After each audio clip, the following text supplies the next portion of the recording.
오늘 아침에 우리에게 주시는 하나님의 말씀은 누가복음 22장 24절부터 30절까지 말씀입니다. 신약 성경 135페이지에 있는 누가복음 22장 24절부터 제가 봉독해 드리겠습니다. 또 그들 사이에 그중 누가 크냐 하는 다툼이 난지라. 예수께서 이르시되 이방인의 임금들은 그들을 주관하며 그 집권자들은 은인이라 칭함을 받으나 너희는 그렇지 않을지니 너희 중에 큰 자는 젊은 자와 같고 다스리는 자는 섬기는 자와 같을지니라. 앉아서 먹는 자가 크냐 섬기는 자가 크냐 앉아서 먹는 자가 아니냐. 그러나 나는 섬기는 자로 너희 중에 있노라.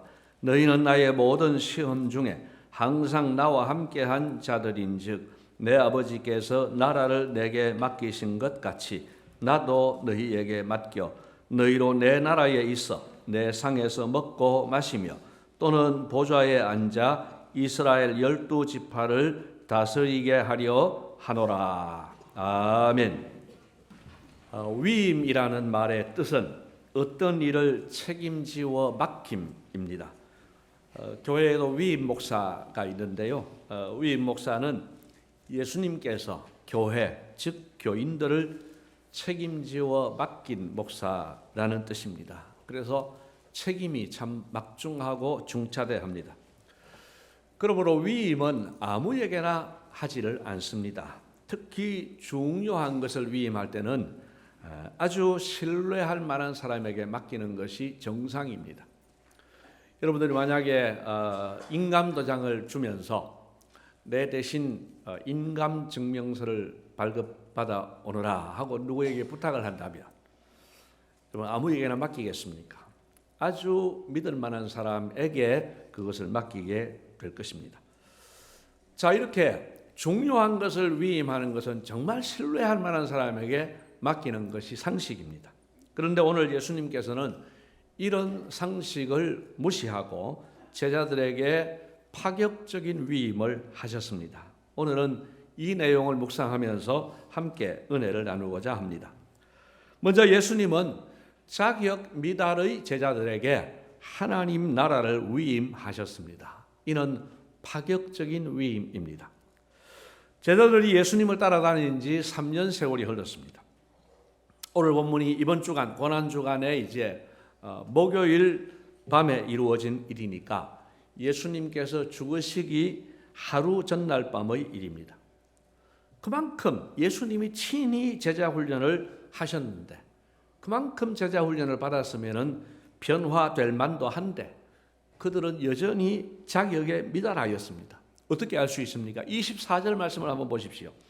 또 그들 사이에 그중 누가 크냐 하는 다툼이 난지라 했습니다. 지금 예수님은 십자가 지시기 직전의 일입니다. 불과 이제 10시간 정도 지나면은 이제 잡히시게 되는 10시간 안에 잡히시게 되는데 예수님 물론 그 시간을 말씀은 안 하셨습니다. 그렇지만은 예수님도 이제 죽음이 임박해 오면서 수시로 이제 그 분위기를 말씀을 하시고 유언을 남기는 작업을 하셨죠. 그러니까 알만도 한데 그런 분위기 속에서 여전히 그들은 누가 크냐를 다투고 있습니다. 그러니 예수님 보시기에 얼마나 한심한 모습입니까? 얼마나 답답한 모습입니까? 사실은 이전에도 이런 다툼이 있어서 예수님은 이들을 타일러선 적이 있습니다. 그럼에도 불구하고 이들이 변화가 되지를 않는 겁니다. 이렇게 자격 미달인 제자들인데 오늘 예수님께서는 이런 제자들을 향하여 파격적인 말씀을 하십니다. 뜻밖의 말씀을 하셨는데요. 29절과 30절 말씀을 한번 보십시오. 같이 한번 읽겠습니다. 내 아버지께서 나라를 내게 맡기신 것 같이 나도 너희에게 맡겨 너희로 내 나라에 있어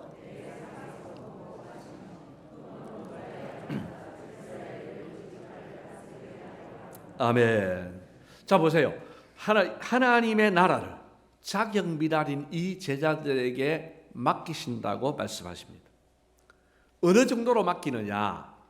하나님께서 예수님에게 이 나라를 맡기신 것과 같이 나도 너희에게 이 나라를 맡기겠다 하고 말씀하십니다. 그리고 이 하나님 나라를 맡은 사람에게 어떤 영광과 어떤 특혜가 주어지느냐.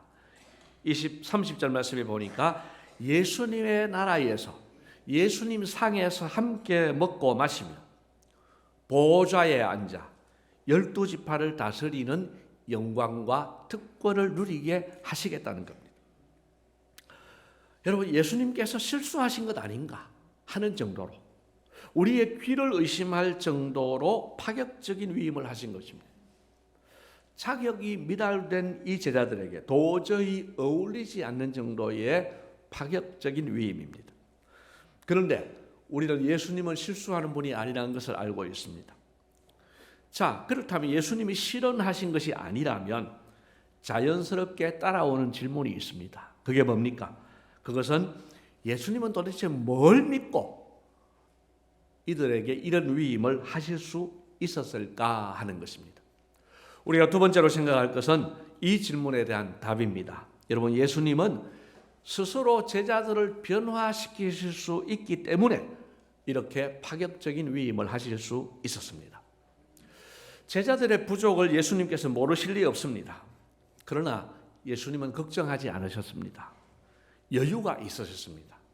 그 이유가 무엇입니까? 예수님께서 친히 이들을 변화시키실 것이기 때문입니다. 지금은 자격 미달이에요. 그렇지만 조만간에 예수님께서 그들을 변화시키실 것이고 이들이 변화되면 충분한 자격을 갖출 수 있다는 것입니다.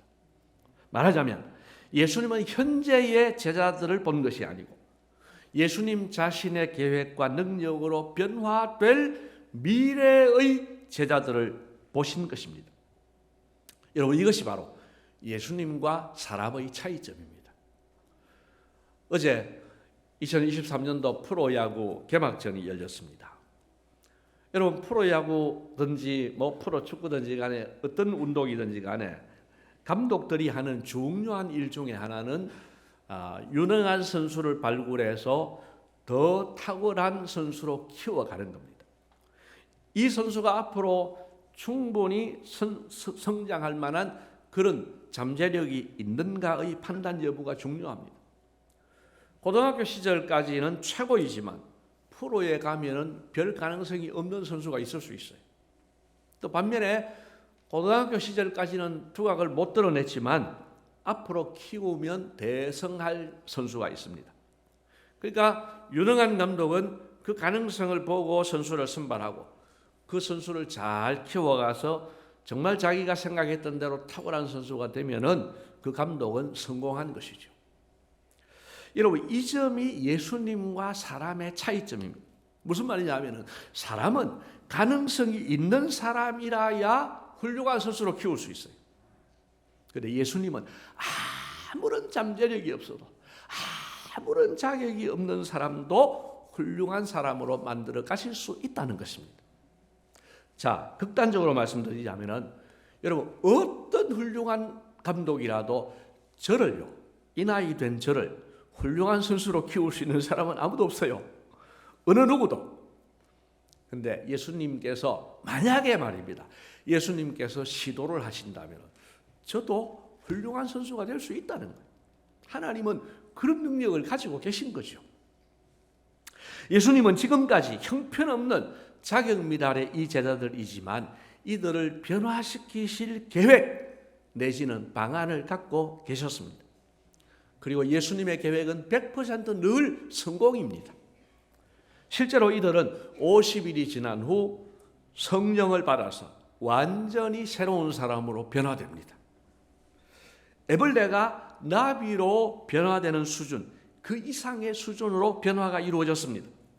그래서 이 자격 미달의 이 제자들은 2달이 지나기 전에 훌륭한 자격자로 변화가 됩니다.